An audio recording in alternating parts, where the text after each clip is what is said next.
Well, hello, everyone. Good evening. My name is Rick Young. I'm the traffic engineer for Alameda County. And welcome to the Unincorporated Alameda County Bicycle and Pedestrian Advisory Committee meeting. We'll get started here in a minute, so stand by. We'll get started soon.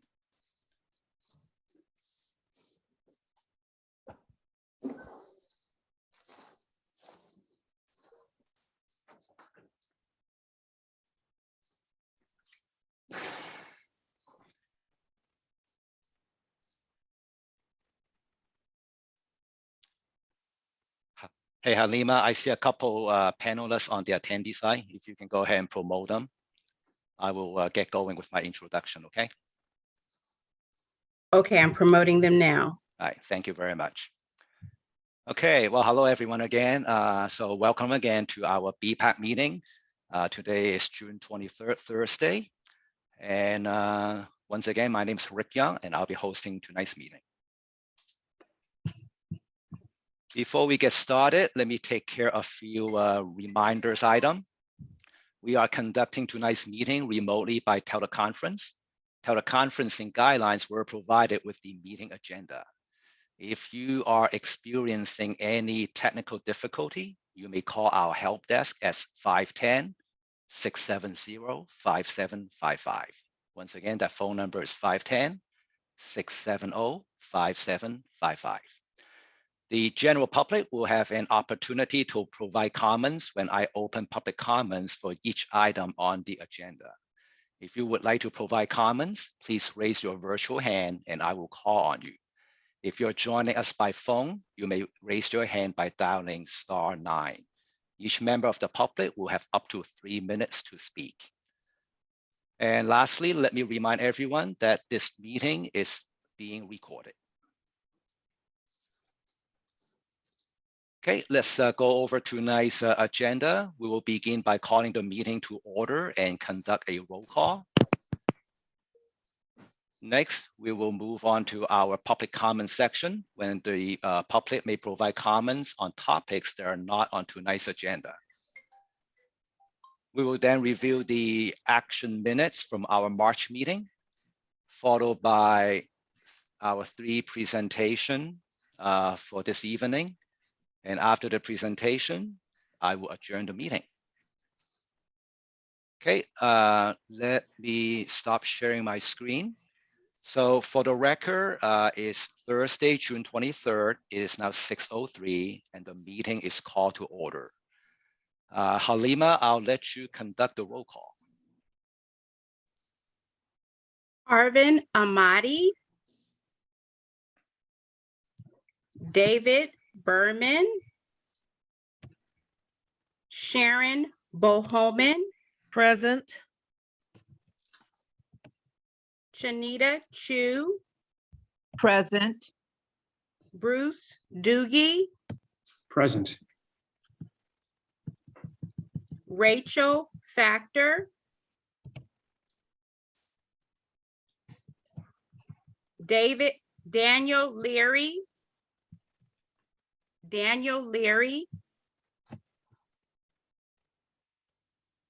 Here. Carmen Lopez, Aaron Salas, Cindy Torres, Matt Wayne, Nikki Winty, Michael Williams.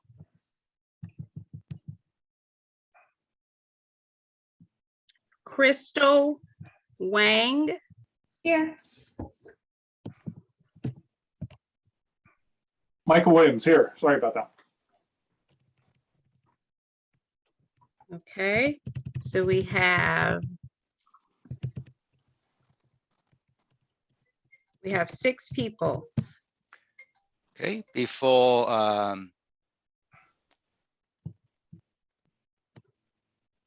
we do a final count, let's look at the attendee side, make sure we don't have any more committee members out there.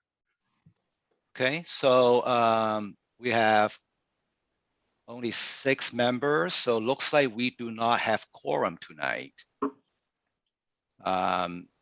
So that's okay. We will continue the meeting. What that means is we will not be able to vote on the action minute when we get to the consent items.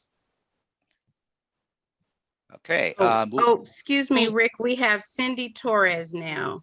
She joined in, so now we'll have a quorum. Okay, why don't you go ahead and call her name just so that she can stay here. Cindy Torres. Present. I was here and I got kicked out. So yes, No- I'm here. Thank you. no- Sorry. No problem. We're happy you're here. So now we have 7 members. We do have quorum. So we will be able to conduct votes tonight. Okay. Let me see. We will move on to our next item on the agenda, which is public comments. So if anyone in the public would like to speak on a topic that's not on tonight's agenda, please raise your virtual hand. And if you're calling by phone, you may raise your virtual hand by dialing *9. Let me check on the attendee. So I see no hands raised for public comment. So I will close public comment for that item. All right, moving on to item 4, consent items is to approve the action minute for our Bpac meeting in March. I will open this up for the committee if anyone has any questions or comment about the action minute. If you do, please raise your virtual hand and I will call on you.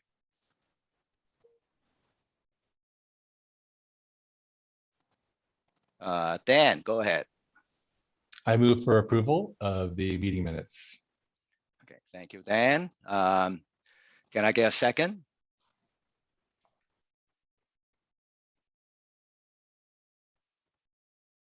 Any members? I like will to- second approval. Thank you very much. So we have a motion to approve the meeting minute for our March 24th meeting. Halima, please conduct a roll call for the vote. Arvin Amadi, David Berman, Crystal Wang, Yes.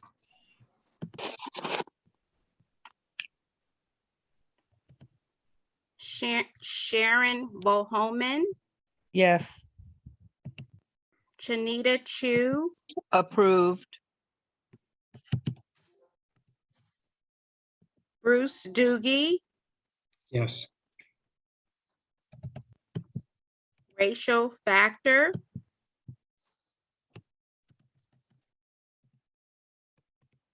Daniel Leary, Aye.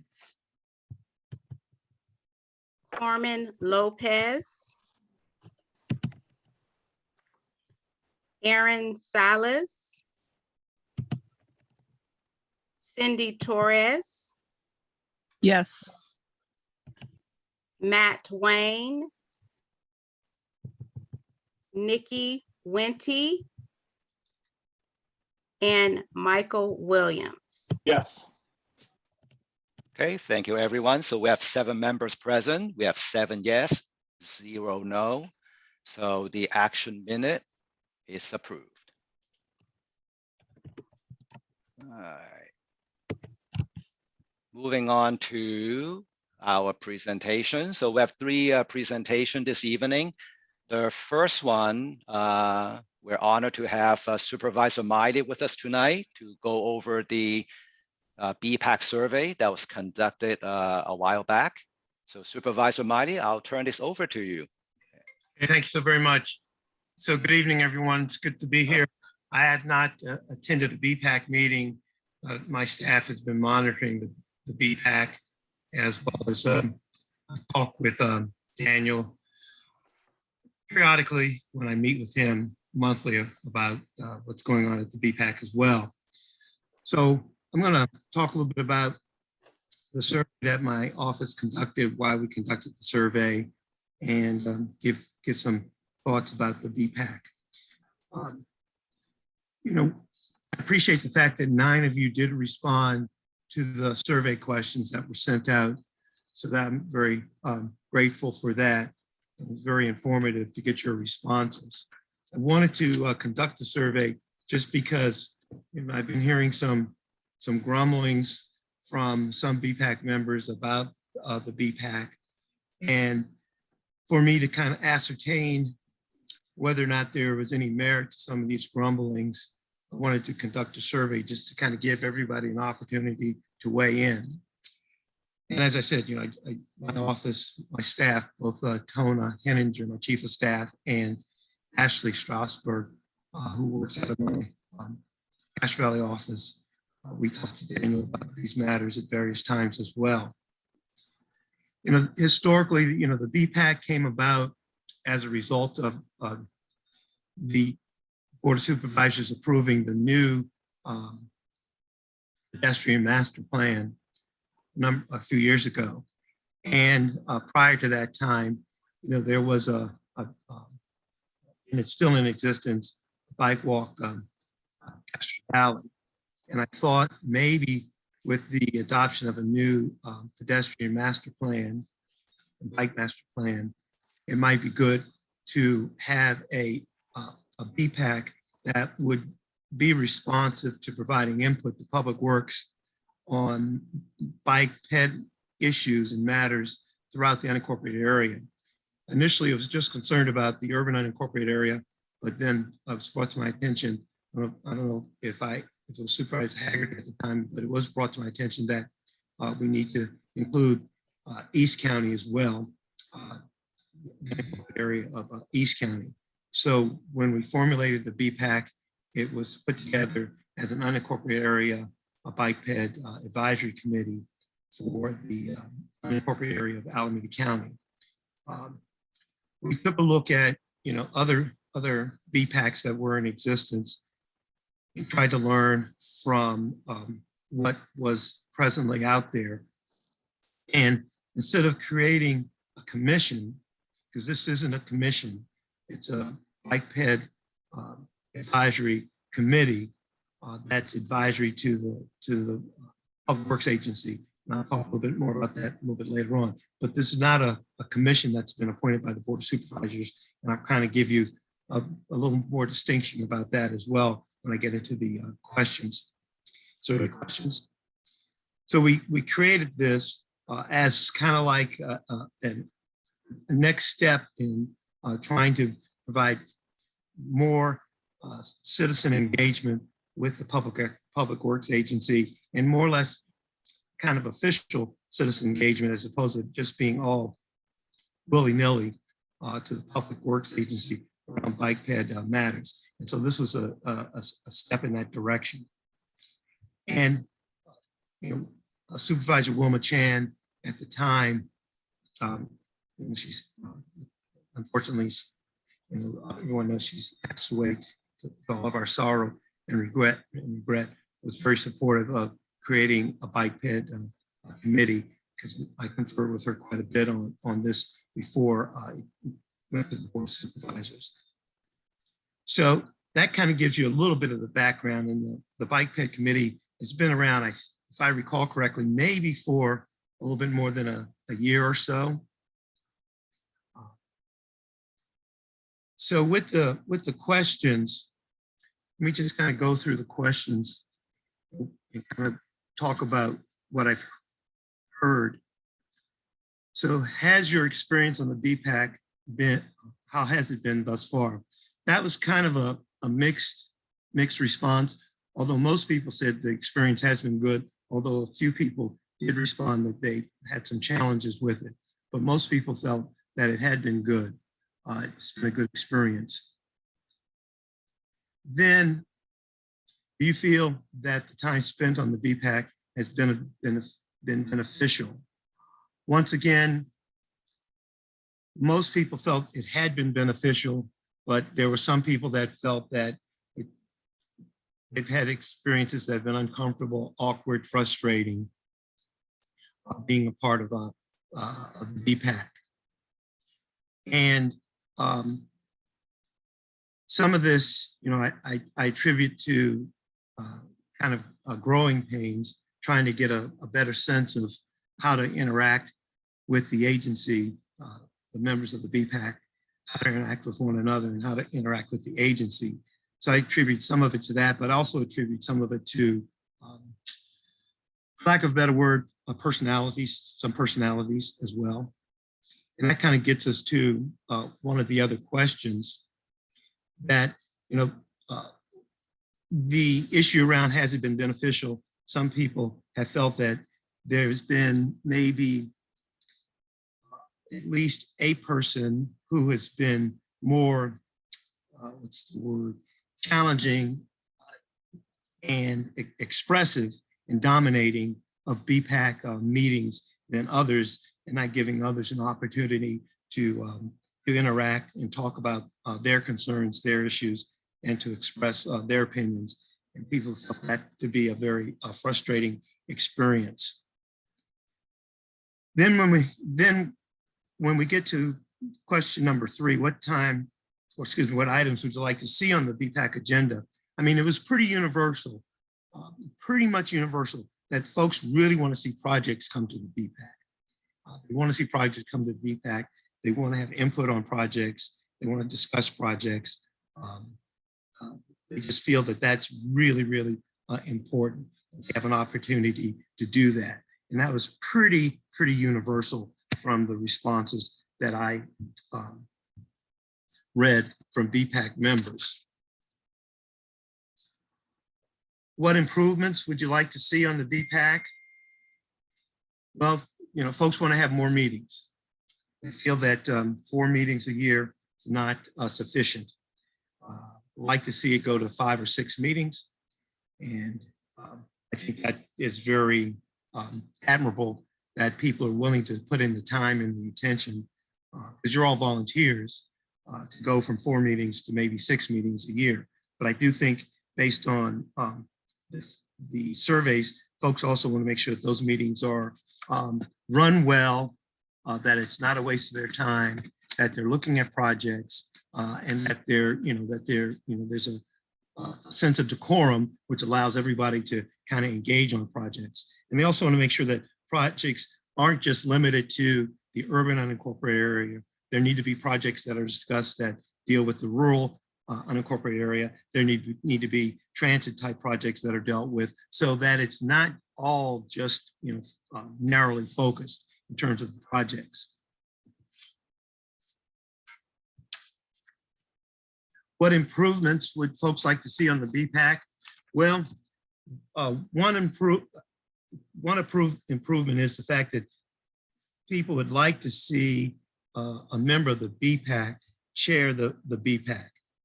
And I'm here to tell you that that would be in the discretion of the Public Works Agency, because the role of the Bpac is to advise the Public Works Agency. The role of the Bpac, it's not a commission. This is where I can explain kind of the difference here. The Bpac committee is a committee to advise the Public Works Agency on these matters, on projects, on policy, on anything associated with bike ped. And so the agency can determine whether or not they want to have someone from the Bpac chair the Bpac, or have a staff member from the agency facilitate the Bpac members. Now, the Bpac is subject to the Brown Act, so the meetings have to be noticed. People have to be made aware of them. There's certain decorums that need to be followed through the Brown Act. Meetings just can't be a free-for-all, so there are certain things that need to be followed. But in terms of whether or not a Bpac member could chair, that's really in the discretion of the agency. Now, if the Board of Supervisors decides to create a bike ped commission, the commission would be appointed by the Board of Supervisors, and the commission would be advisory to the Board of Supervisors. And that's a distinction between the Bpac committee and a Bpac commission. And the commission, the Bpac commission, would probably be staffed by the Public Works Agency, but the commission would be accountable and responsive to the Board of Supervisors. That's the big difference. And if we did have a commission, the commission would definitely have its own chair. It would set its agendas in concert with speaking with the staff that are staffing it, but the commission would have much more authority in terms of what is the agenda, running the meetings, the direction, and things of that nature, because it would be advisory to the Board of Supervisors. And as a commission, the commission could also make periodic reports to the Board of Supervisors. We do have commissions that do that periodically. They actually make reports to the appropriate Board of Supervisors committee, be it social services, healthcare, transportation planning, unincorporated services. It's just a matter of that commission, what Board of Supervisors committee it would be responsible for reporting to. And then another thing that people felt would be helpful, and I'm going to pull this, go to that one respondent, because a number of people talked about there needs to be more training. And I know one respondent talked about it'd be good to kind of have training on meeting decorum, meeting procedures, best practices for committee meetings to avoid repeated comments,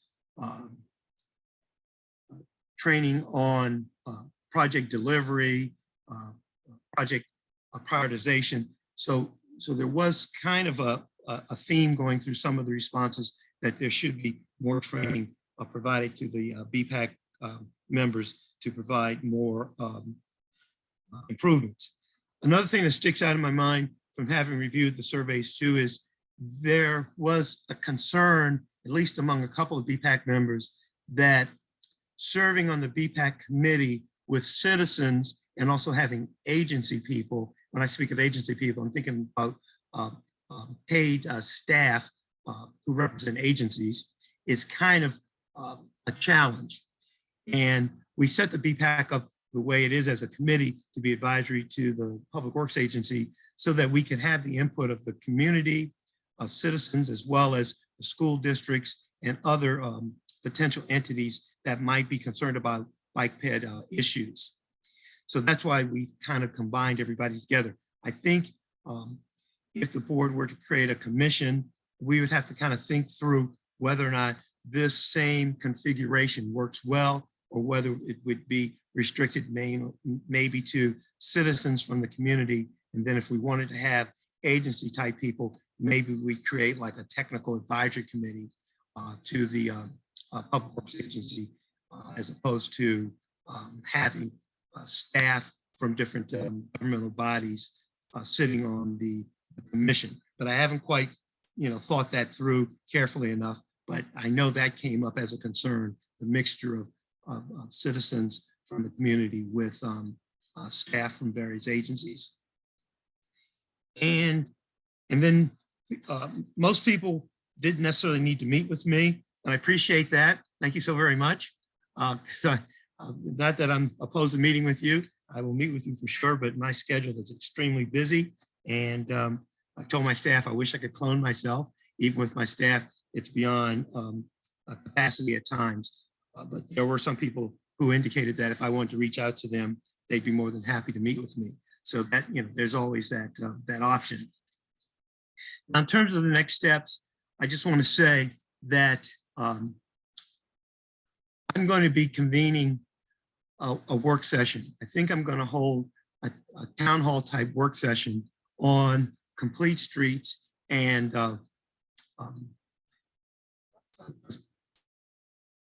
maybe the best practices associated with bike ped advisory committees, commissions, et cetera, so that we could have an opportunity so that everybody could weigh in on this through a work session, a town hall type meeting that I would convene. I'm thinking about trying to convene that maybe in the fall of this year. And we would bring in subject matter experts from different disciplines within the county and maybe even outside the county, and have the public and agency staff, sheriff's department, CHP, others, et cetera. Some of them are public sector experts to be able to make presentations, but also to be able to be responsive to some of the things that might be raised by the community and the public. And then in addition, as I said, I do think the Bpac is an iterative process. we've gone from not having a Bpac to now having a Bpac. And when we had a lot of focus on Castro Valley, once we adopted the master plan bike ped, we decided to create this Bpac once again for the entire unincorporated area. So that's what we've done. Now I think the next stage would be to create a bike ped commission. And I will be exploring the creation of a commission in the next calendar year. This is going to give people a sense of that. And I'm not going to give any kind of definitive dates in terms of when I would propose that to the Board of Supervisors. It could be during this next fiscal year, or it could be, as I said, the next calendar year, which would be all of 2023. It's just a matter of how I see things evolving, because I don't want to jump from one thing to another thing too rapidly. So that's kind of just a report to you on what we learned from the survey. And in fact, I appreciate the people being honest and responsive. Your comments were all anonymous and confidential, so I don't know who said what, although I do know from having read one of the surveys, I recognize one of the person. I'm not going to put this person on the spot, and I'm not going to even say if it's a male or female, but I did recognize one of the respondents just because I know that person very, very well. Let's put it that way. So with that, I'm open to answering any questions or receiving any comments from Bpac members. Okay, thank you, Supervisor Miley. Committee members, if you have any questions or comments, go ahead and raise your virtual hand and we'll call on you.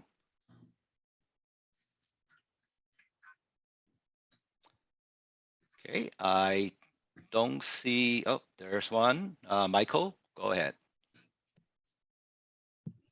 Michael, I think you're muted. Okay, it's not awkward still after 2.5 years. Anyway, hello, Supervisor Miley. If you would, you mentioned earlier a couple of times about the Bpac advising the Public Works Department, and maybe just clarify, you know, when you say advise, what does that mean to you, or, you know, what's your use of that term? That probably be helpful at this point. Yeah, the role of the Bpac is advisory, and advisory means you can offer up suggestions, input, raise concerns, but ultimately, you know, the Public Works Agency can basically take it or leave it. Let's put it that way, you know, as being as blunt as you know, I don't want to be disingenuous, but basically they could take it or leave it. And it doesn't mean that that's the last,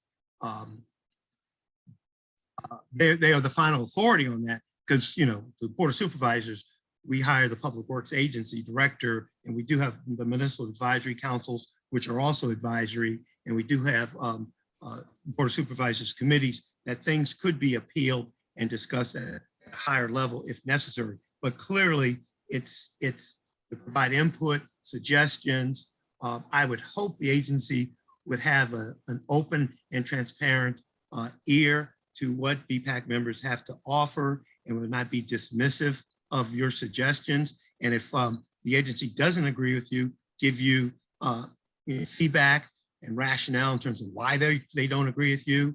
You know, engineers have a certain kind of a lens from which they kind of see the world. They're not warm and fuzzy like some of us are. So, but I would hope that they would be more open to at least saying, look, this is why we disagree with you, or this is why we agree with you, or this is why we're doing what we're doing, and just not be totally dismissive, even though, once again, your advice is just that advice, a suggestion. Because the thing is, we don't want, we want the agency to be kind of dialed into the desires of the community.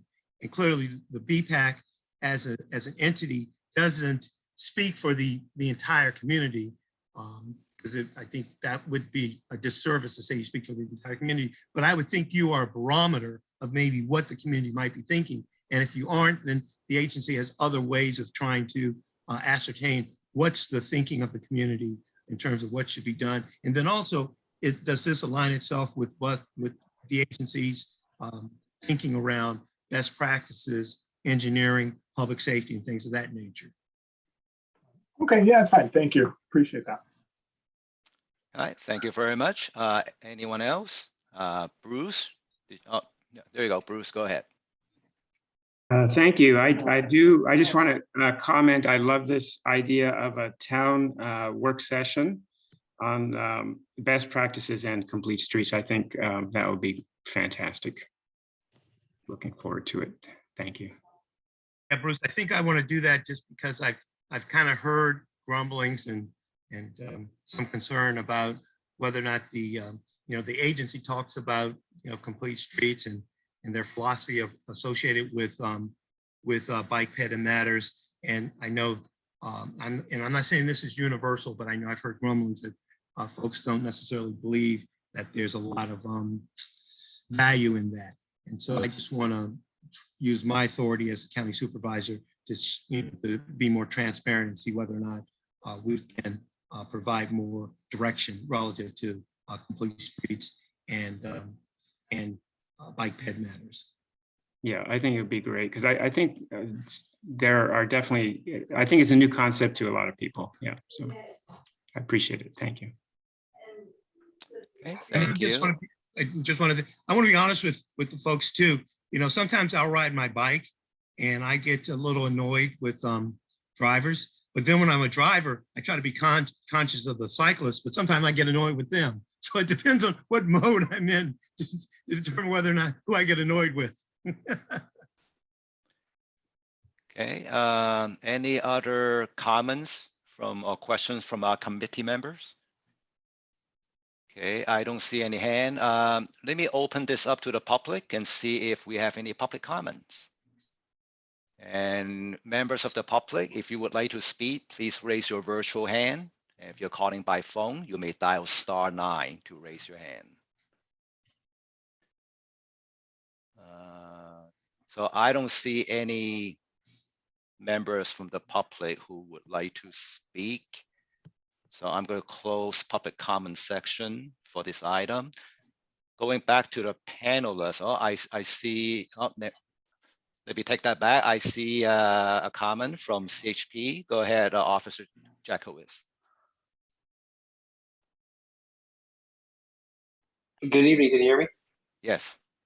Oh, good evening. Hey, I just wanted to say I'm good. It's good to be here, and I really enjoyed the comments so far, and CHP is here to be a part of further meetings in the future regarding the Bpac or any other town halls. We'd love for you to invite us and to let us know when those are occurring, because we very are on top of getting involved in not only the meetings but doing education and enforcement around bicycle and pedestrian safety as well as motoring safety. So just happy to be here, and thanks for doing all that you guys do from public works side and Supervisor Miley's office. Yep. Thank you very much.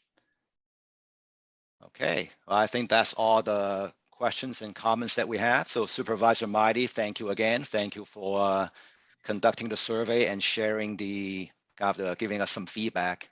So looking forward to any future improvement that we can make to make this process better. Thank you all. And I'm going to stay on and listen for a while, but I do have another meeting to attend virtually. So thank you. All right. Okay, moving on to our next presentation is our Somerset Sidewalk project. And I believe our director, Daniel Wodesenbeck, will be presenting.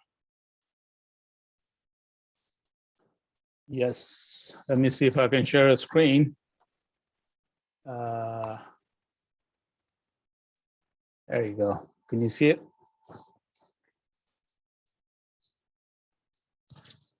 Yes. Okay, great. So I'll tell you what, this is interesting because what Nate brought up in his presentation as to the role of Bpac versus community interest and various things is now reflected by really this project, because this project we did a presentation to the community, a very robust meeting in a community meeting, and then followed by a very robust meeting with the Castro Valley MAC, and there's a clear preference that has emerged out of the community. And it'd be interesting to see how that kind of interaction, what does that mean? So to me, this is a good example of how the agency actually pursues community interests, not just technical advisory bodies or Bpac only, but the actual community that is directly either benefiting or impacted by the community. And this is a good project to outlay that. So the Somerset project starts at Staten and goes all the way to Redwood Road. It's, I would say, about a mile or so. Here's a map of it. And currently, the Somerset project does not have improvements for pedestrian and bikes. As you can see, excuse me, as you can see, there's a lot of people that park all over the place, and they're not safe biking or walking along that corridor. And that's the existing, typical of the existing situation. And then I would like to highlight what the project goal is from the agency's point of view. We want to provide a multimodal facility that improves walkability and accessibility to schools, businesses, and residents, improve bicycle safety, improve traffic safety, drainage, and stormwater treatment, as well as rehabilitating the pavement. In general, we want to also improve the aesthetics of the corridor.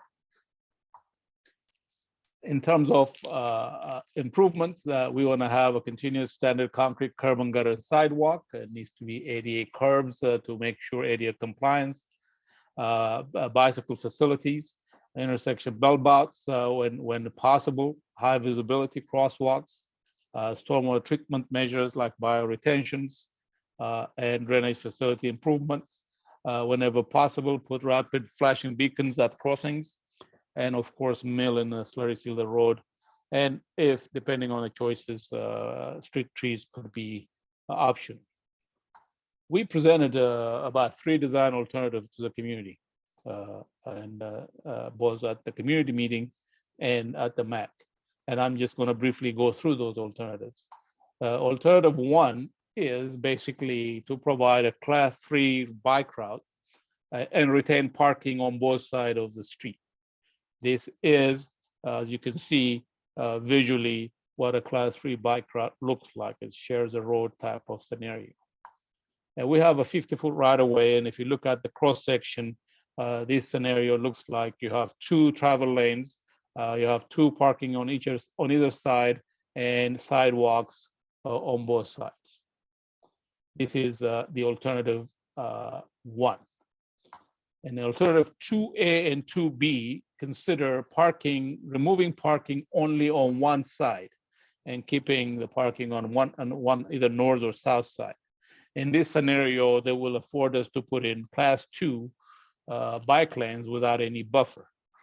So what you're seeing is what the alternative look like. If you were to remove parking on one side, you'll have bike lanes on either side, which are class 2 without any buffer.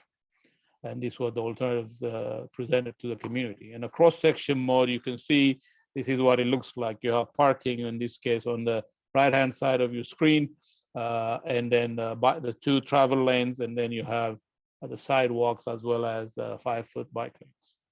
And if you switch it on the other side, the same scenario, except parking now is on the left-hand side. That's what was presented to the community.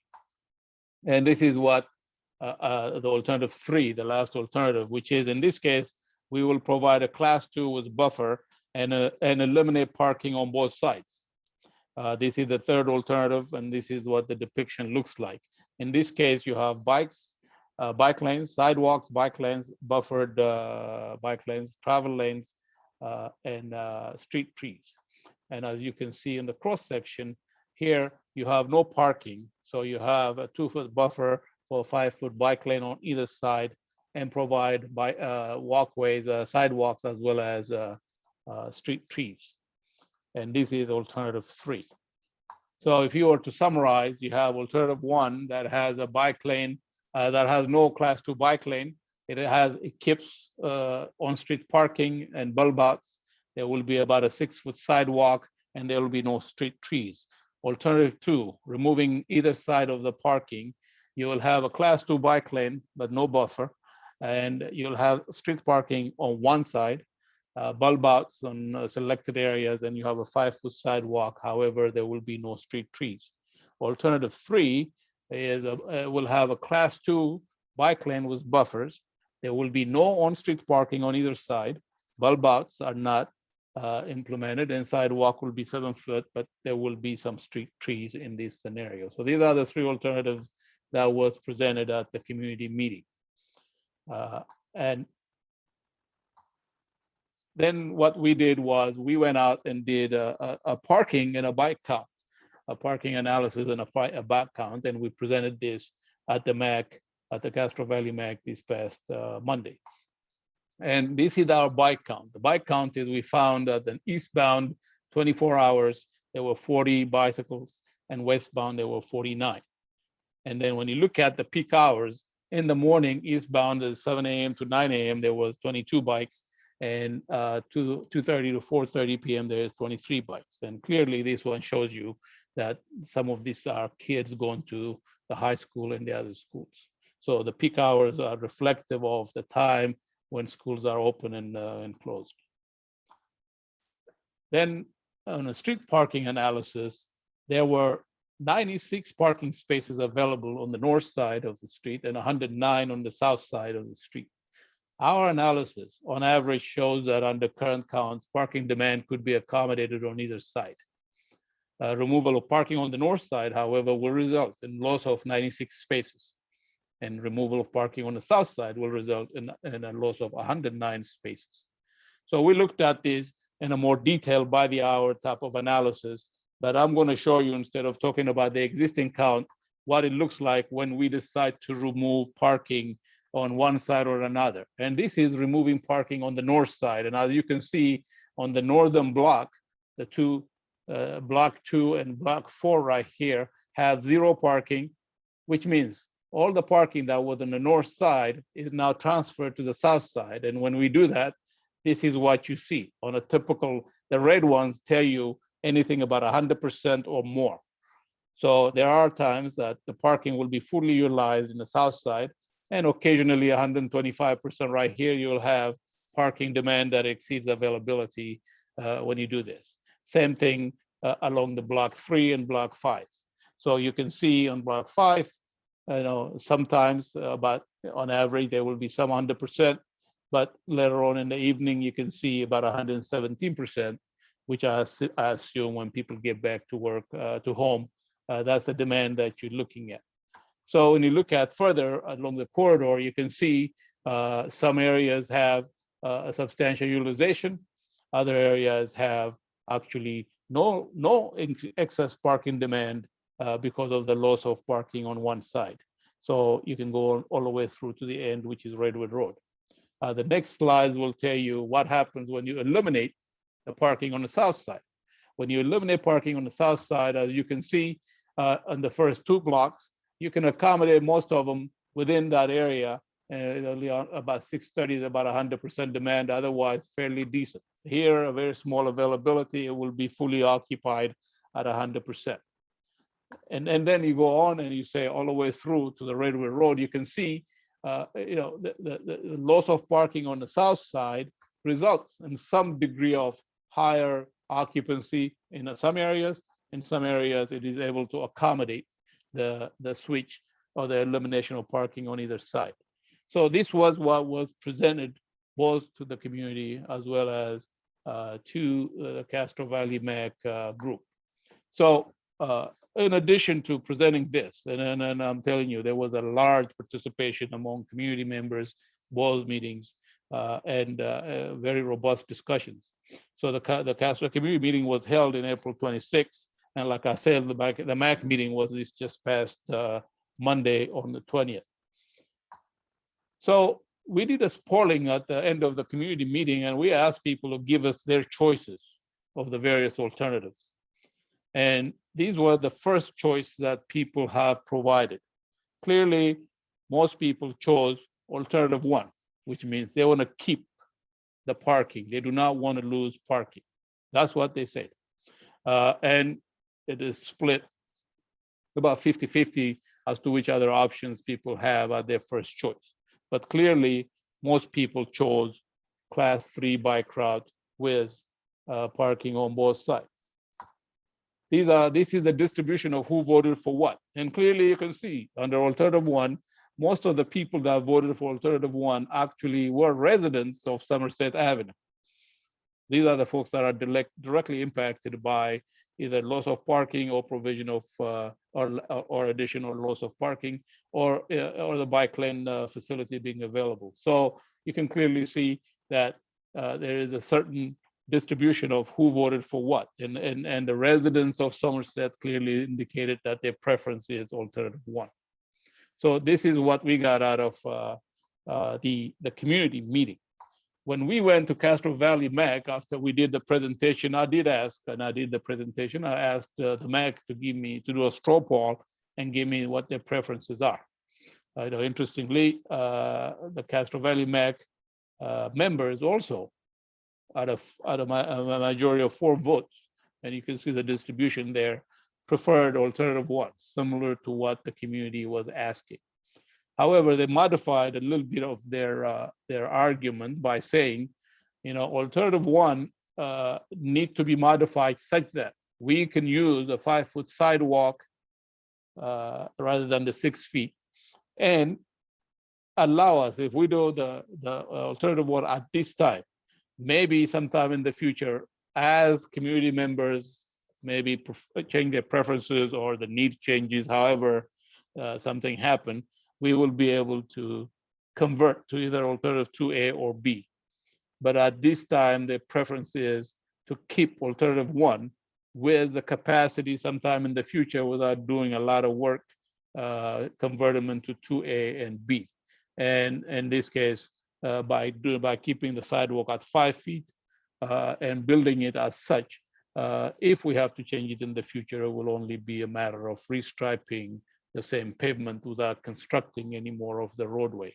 So, it's somewhat of their compromise solution to say we can always go back to the 2A or B option, but at this time, their preference is alternative 1. That's what we heard. So I will end there. And like I said, Nate's presentation kind of talks about the role of Bpac. And for those of you who haven't seen the role of Bpac, it's been published right from the beginning. And you can see what the role is. And from the agency's point of view, the role of Bpac primarily becomes very much pronounced when we start doing the bike ped master plan. That's where the strategic policy direction and public involvement and directions from the Bpac will become very essential. We will continue to present projects like Summerset and others to you for your presentation. Now, the challenge as this project kind of shows is clearly the community has spoken from our point of view, at least from my point of view. The community has said, this is my preference, and I would hate to put the Bpac in any situation to be in contradiction to the community preferences. So you can see why it is essential that we understand the various roles played by various groups.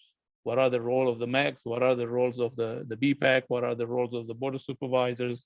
What are the roles of the agency? These things are not as clear cut as we like them to be. But at this stage of this process, from the agency's point of view, we heard from the community directly.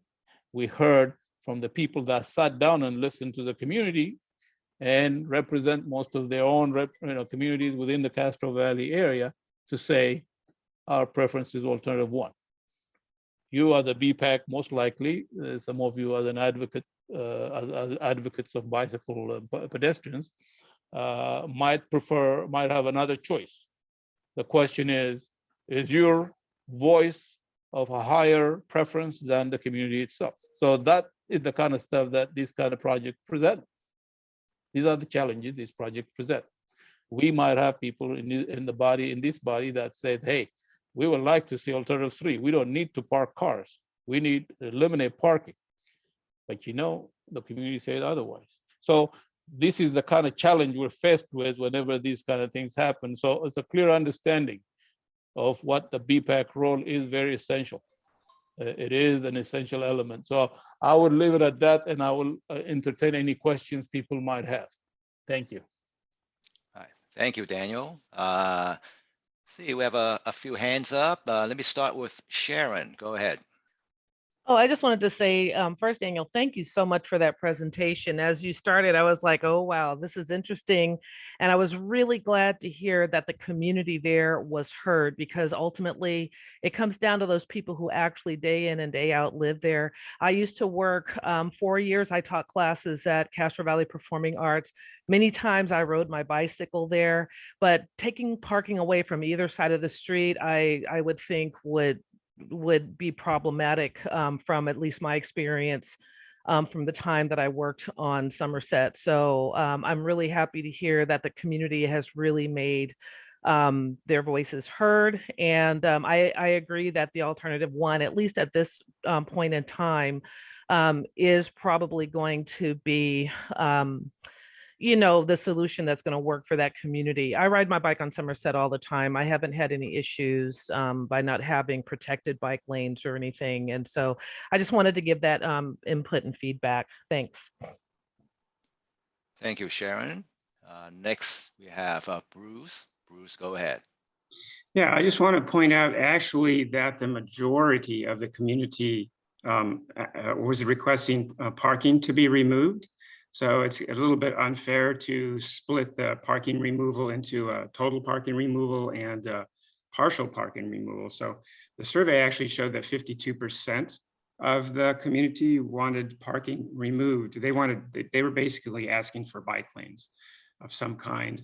So, and that's actually how Daniel came into the MAC meeting. It sounded really promising that we would actually have this as a compromise, because there were a number of people who wanted to have all parking removed and a number of people who didn't want parking removed at all. I want you to know I used to live on a street like Somerset that didn't have on-street parking on either side. We also had, it was not built in World War II, that community. So we also had one-car garages and narrow driveways.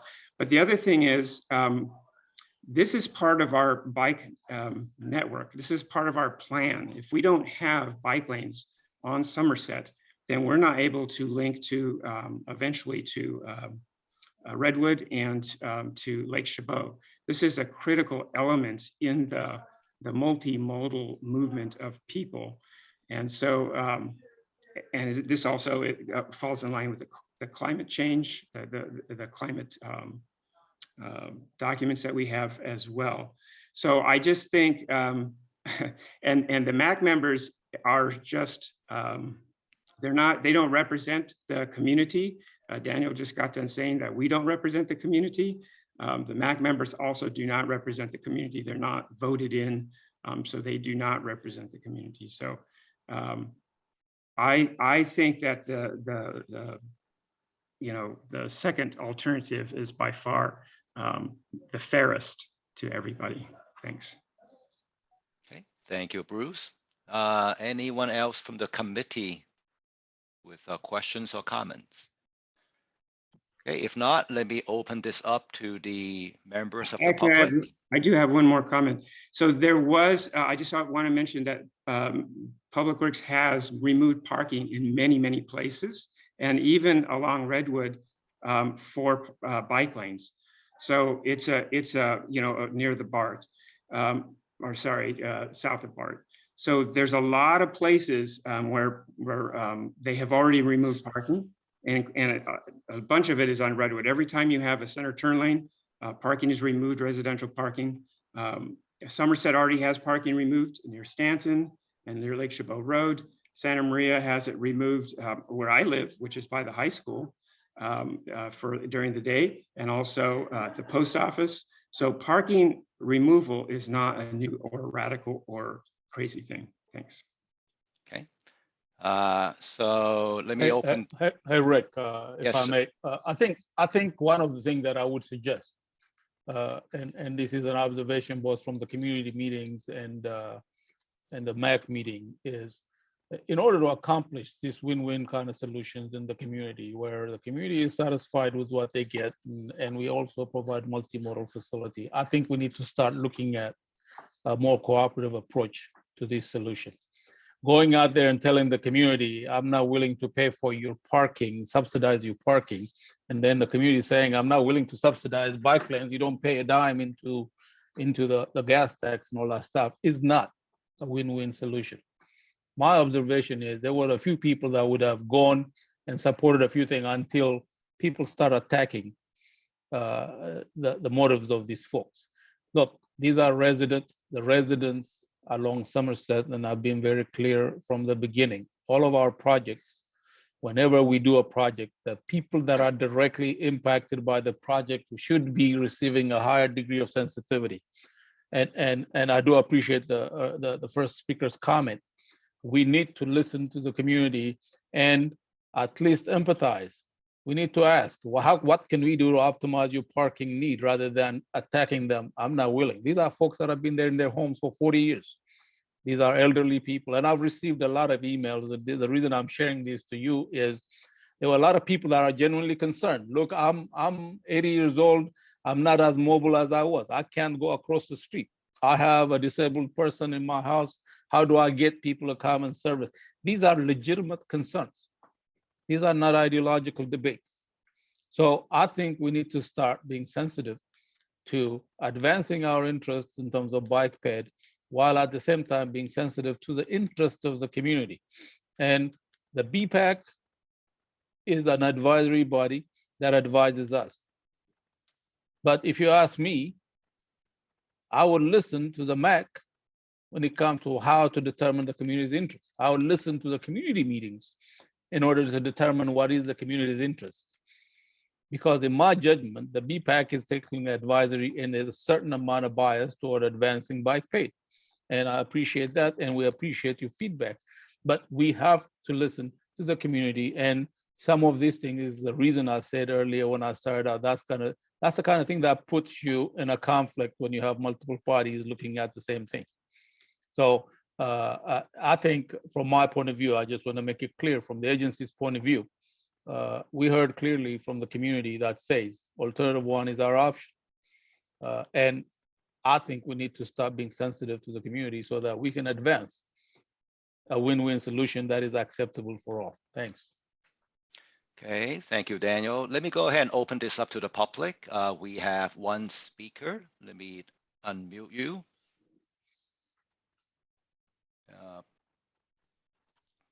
Paul, Hello? go ahead. Hi, yeah, I'm Paul Smith. Well, I'm basically gonna, conflict with what Daniel just said. Yeah, I'm a cyclist, 30-year resident. I don't live on Stanton, but I do live in Castro Valley for 30 years. And, I'm a strong bicycle advocate. And I just see it kind of like what Bruce was saying, to have a contiguous bicycle path to all other areas adjacent to the this corridor, the Somerset corridor. It would be nice to have a bicycle lane, and I know that it's very controversial, by way of what you just said about the losing parking for the Somerset residents, and it's not popular with them. I just think we need to look at the big picture and, in terms of a bicycle, the future and where we're headed is to open up our community to bicycles, not just Castro Valley, but the other areas, the outlying areas. So anyway, I support the option 2A, 2B, of course.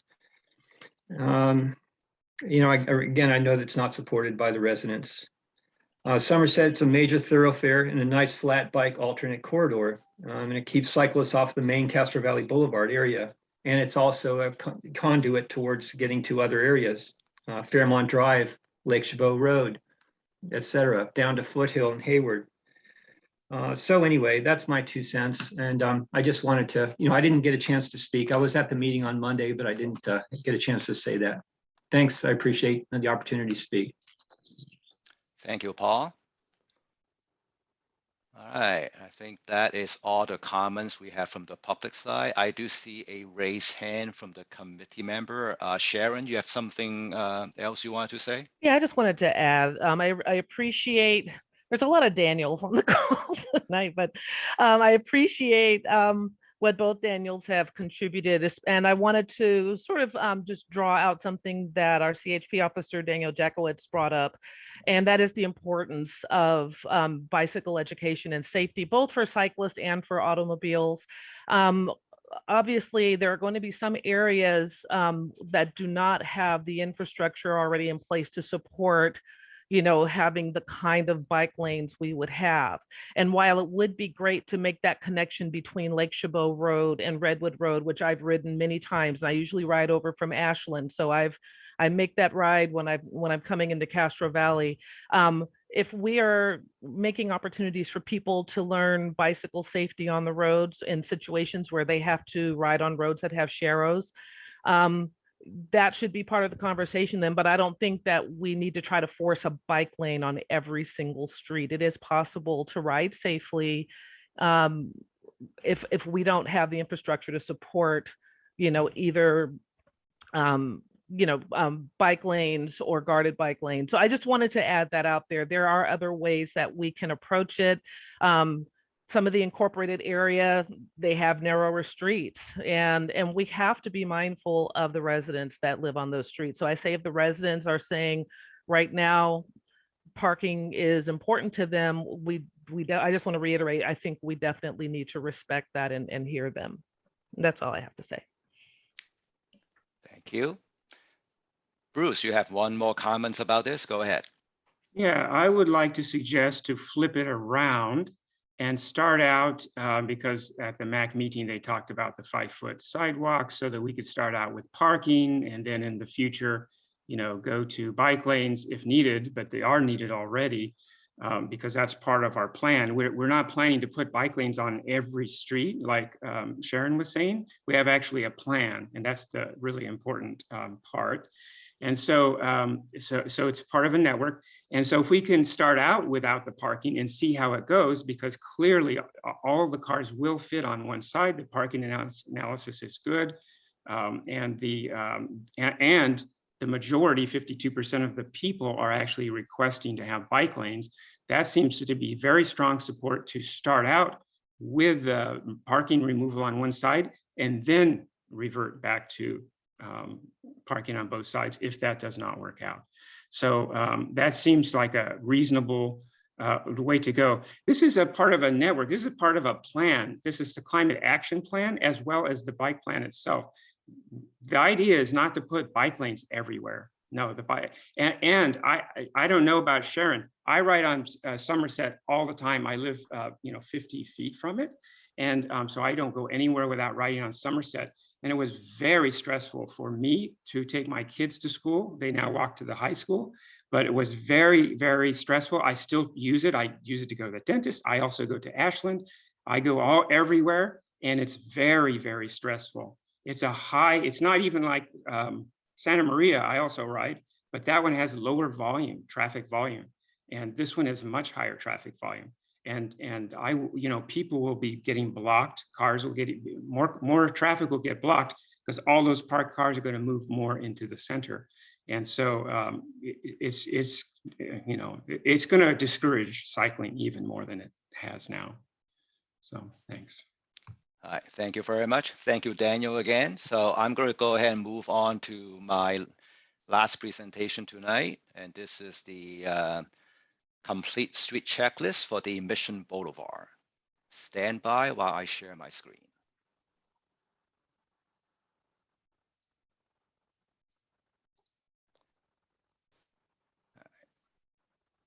Can everyone see my screen? Yes? Yes. Yes. Okay, thank you. All right, so this is our last presentation tonight.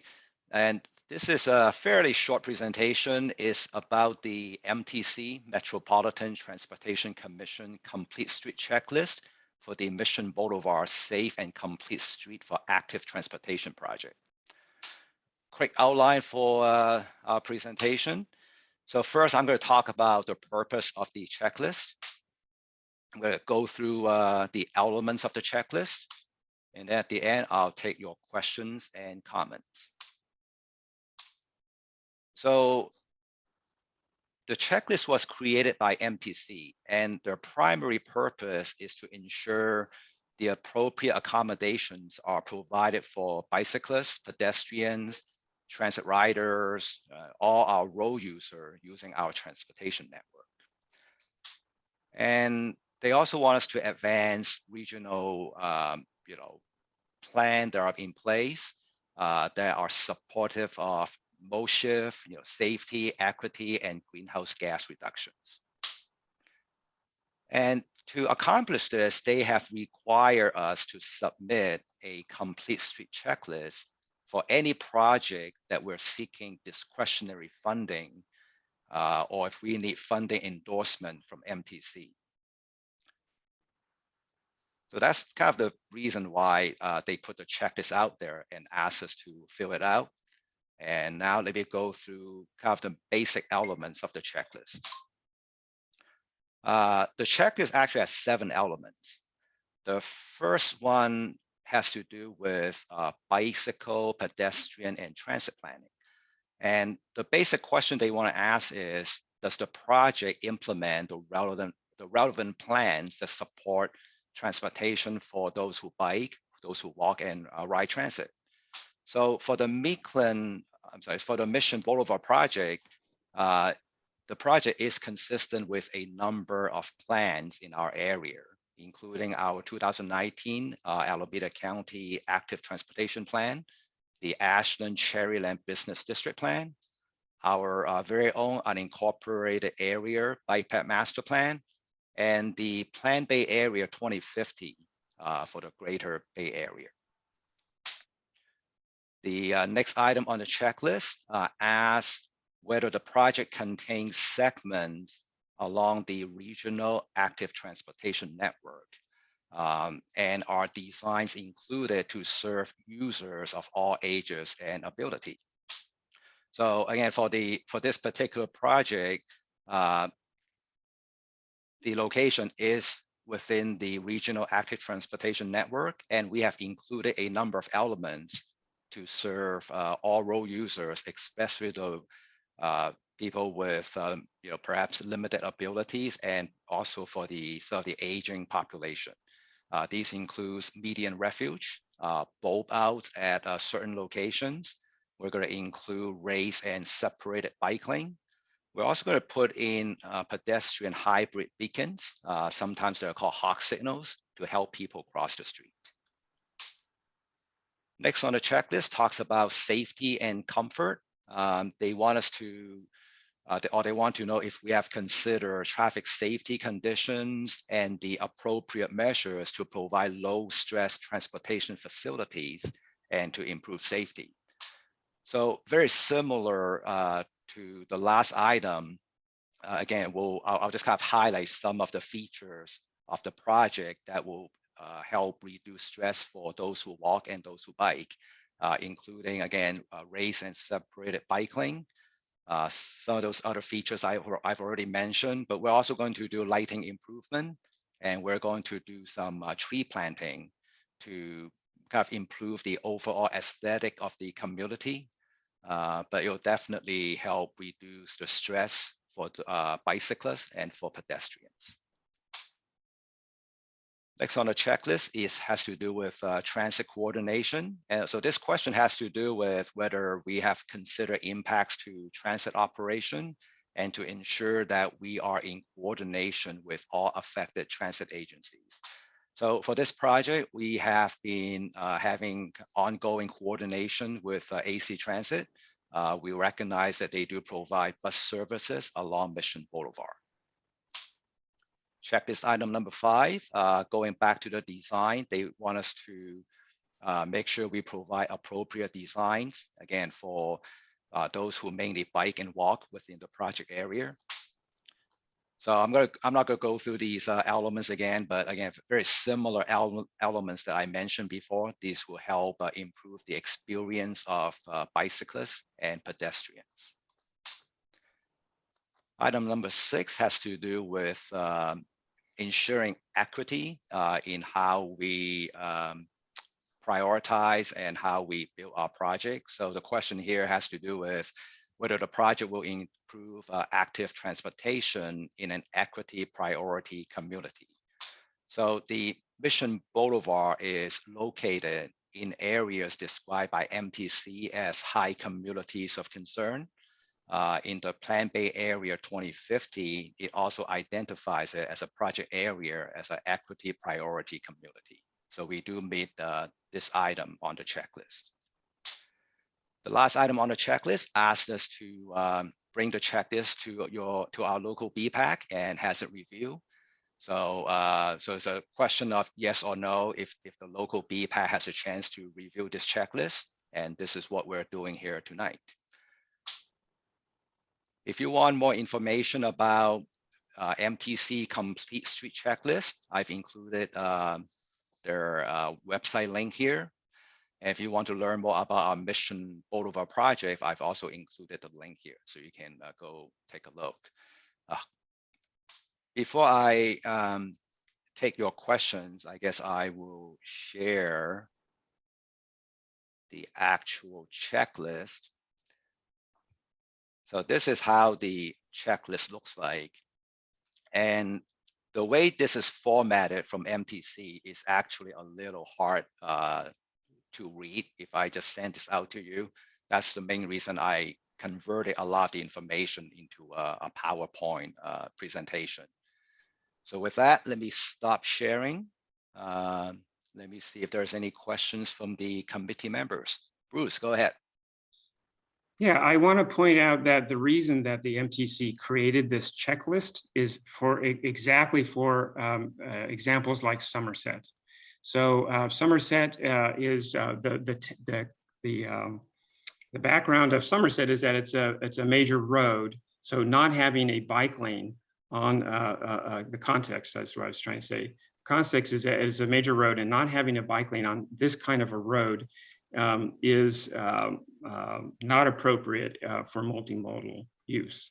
And so they've created this checklist, and they're going to compare this checklist to our bike plans, and we should also include the climate action plan. I was going to request you to include that also in the plans. You have a very complete list, but that's the one thing that's lacking. But anyway, that's why they've created this checklist. It's a new thing, and they're doing it for some leverage to try to get the municipalities to actually design multimodal streets. And I just had a training session. I'm going to be a reviewer for the ATP grants. And I just had a class today on how to do it. And the guy that I was working with said that this checklist actually has to be approved and not just reviewed. So we actually need to approve it for funding. So, and then I also understand that we have a D Street grant request and a San Lorenzo Creek request, and those will all have to have this checklist. And so will Somerset if we ever ask for money from MTC. And so when that happens, then they will be definitely alerted, MTC, to the fact that it doesn't really fit our multimodal complete streets policy that we have. I do have one question. When is the funding deadline for Somerset? I forgot to ask that, because we have that design money. And when was that supposed to be completed, I guess? I don't have the information in front of me, so I cannot answer you at this point. Okay.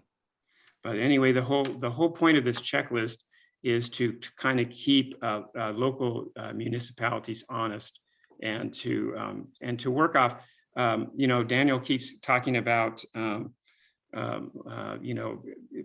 religious kind of verbiage, but wanting bike lanes has nothing to do with that. That's just following our plans. It's not. It's nothing to do with being I forgot what's the word he was using, but anyway, so this is not a the checklist is there for a reason. Thanks. All right, thank you, Bruce. Dan, go ahead. Dan, I think you may be muted. Is that better? Yes. Okay, sorry about that. Thank you, Rick, for the presentation. I had one question and then a comment about that. I noticed on the list, I didn't see any rectangular rapid flashing beacons on the list on the checklist. Was that? Yeah, I have Hawk. Yeah, I have a Hawk signal. I'm not sure if we have RRFB on here. Did I leave that one out? Maybe I left that one out. Well, it's okay because I'm curious what you think about this, but the Hawks, they're humongous, right? They cost so much money, and I won't say they're ugly, but it looks like a traffic signal. And on the FHWA, it has the chart where you use either RFB or a Hawk depending on the speed. And I feel like anybody can go throw up a Hawk on a really fast road and say, okay, we got it covered. But I hope that RFB is one of the tools in the toolbox, because it sort of forces the designer, okay, let's slow down the road. And then you have RFB, which is more pedestrian scale. It's sort of, the scale of it blends in better with the environment. And so I know there's a different schools of thought. I was just, not to put you on the spot, but curious what you think about that. Yeah, no, we use both. And especially when it comes to HSIP application, right? I consider both of them. It really depends on the roadway characteristic, the risk factors involved, number of travelway, all these traffic, safety factors and pedestrian usage. So no, RFB is definitely something I use a lot. It's a lot, it's fairly easy to install compared to a Hawk signal. So no, it's not something I neglect to use. I think in this particular case, we do have, I want to say, some location that Hawk seems to be a good option. So do we have any yet? Any Hawks? No, not yet. I'm planning a couple in some location in Castro Valley. So we got some HSIP money for that. Okay, thank you. All right. All right. Any other comments from the committee members? Let me see. Let me go over to the public side. Let me open this one up for the members of the public. If you have comments, go ahead and raise your virtual hand and I will call on you. I see no hand from the public side. Okay. Hey, Rick, by the way, I think I wanna acknowledge the contribution of Bpac and Associates, as well as our staff. We had an excellent ribbon cutting event for East 14, which is part of the Mission Extension Project, a well-attended ribbon cutting event with a wonderful public arts section, which shows you one of the need for flexibility. That project and the Mission Boulevard project, if we strictly apply the bike ped master plan, others, you would have a class 2 bike lane or something like that. We are pushing higher level bike lanes, class 4 bike lanes in both of these projects, as well as the Llewellyn project. So sometimes you have to elevate the game and put the best you can within a system of roadway for bike lanes. Sometimes you're gonna have to listen to the community and live with a class 3 Sharrows type of scenario. So I do appreciate Bpac's contribution to that wonderful project. And I do appreciate the fact that we are building a network of bike lanes now throughout the county that are being embraced by the community at the same time. So it's a win-win. So I do appreciate the Bpac's patience and understanding on this. And hopefully, as we move forward, the Bpac will become more and more of advisory for a win-win solution rather than a controversial one. Thank you. All right, thank you. Bruce, your hand is still up. Did you have more to say, or? Yes, yeah, I just want to say the word was ideological. That's the one that that keeps coming up. So it's not ideological to have to follow the bike plan, and the bike plan is based on it's a needs-based analysis. It's not just putting bike lanes in you know, willy-nilly wherever you think that they will fit. So needs-based is a key and important thing. It's where you actually need bike lanes, not where they fit. Because the previous bike plan, we were just doing bike lanes where they fit. So anything that's an upgrade, of course, is very welcome, and very much do appreciate the protected bike lane on one side on that stretch that I was unfortunately unable to make due to a swim meet. But and I'm totally looking forward to the you know, class 4 on both sides on the rest of it. But we also have a minimum amount of bike lanes that the bike plan calls for, and it's based on need. It's not based on whether it fits. And so, and I think this idea of you know, keeping the curves as the 5-foot sidewalks and starting out without the parking is a much better compromise than starting out without parking. And because if you ask people if they want to remove parking, it'll never happen. So, you know, that's not really the best approach to finding out, like I say, what the overall community wants, because they are the minority road users on Somerset. There are just a couple hundred of them, and we know that there are like, you know, 15,000, you know, other users that use that road. Thanks. All right. Okay, I think we have one speaker from the public. Officer Jacobus, let me unmute you. All right, go ahead. Hey, thanks, Rick. I just, you know, just been listening and enjoying the conversation back and forth. I just wanted to just say that as a resident in Castro Valley, seeing all these new improvements to our roadways, especially Cove Canyon, the Lake Chabot improvement. I live close to Somerset, pretty much almost right on Somerset. But as a resident walking and also biking as well, and sometimes skateboarding, I really have enjoyed what you guys have been doing as far as the clear delineation with the bike lanes, making things look bold and fresh, and just the paving and all that stuff. So I'm really looking forward to the Somerset project, just as being a resident. And from an enforcement standpoint, I've had lots of great feedback from my upper management who traverses the area, and also the patrol officers. It makes our job a lot easier when we have these clear markings and delineations to really do enforcement when we have passing violations or people blocking lanes, especially the bike lane. So thank you. All right. Thank you, officer. Okay, well, we are at the end. So the time now is 7:23 and the meeting is adjourned. So our next meeting is Thursday, September the 22nd. Please mark that on your calendar, and we will send out the agenda before the meeting. So good night, everyone. Thank you for your time. Thank you for joining us. Have a great rest of your week, okay? Bye-bye.